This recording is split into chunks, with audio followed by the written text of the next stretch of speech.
final example today. We're going to factor to find the solution. So the first two problems said factor the polynomial. This one says factor to find the solutions. There's an equal sign in it, right? So it's an equation. We want to get x equals numbers. I can see there's x to the first constant and x squared. So once I see it's quadratic, once I see x to the second power in an equation, my first priority is to get everything equals 0. So we move the 6x squared to the left. The 6 and the 5x are staying on the left, so they stay negative. Always make sure you start off everything equals 0, and then my personal preference, I like the x squared term positive. So I moved that over there. If this said positive 6x squared, I would have moved these two guys over there. So again, I just like my x squared term positive. Now, right off the bat, quadratic formula will still work on this.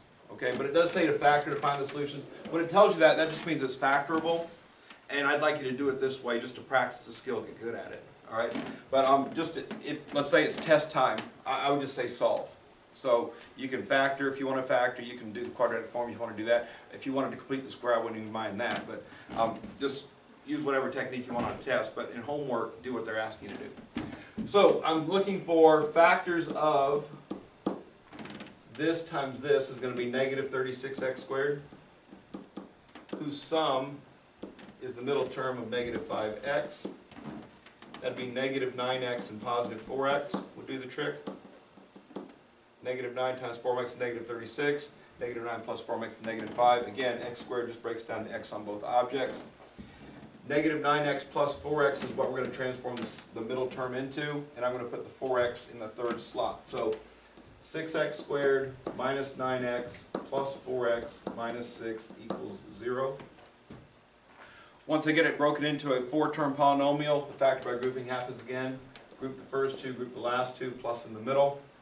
Common factor of 6x squared and 9x is 3x. If I factor that out, I'm going to get 2x minus 3. Common factor of 4 and 6 is 2.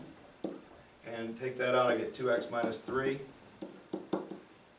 That leaves me with a common binomial factor of 2x minus 3. And the leftover factor of 3x plus 2 equaling 0.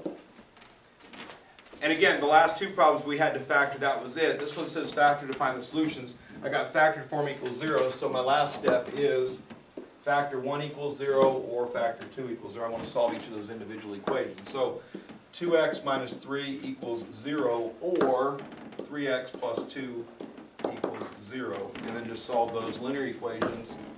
Move the 3 over, 2x equals 3, divide, we get x equals 3 halves.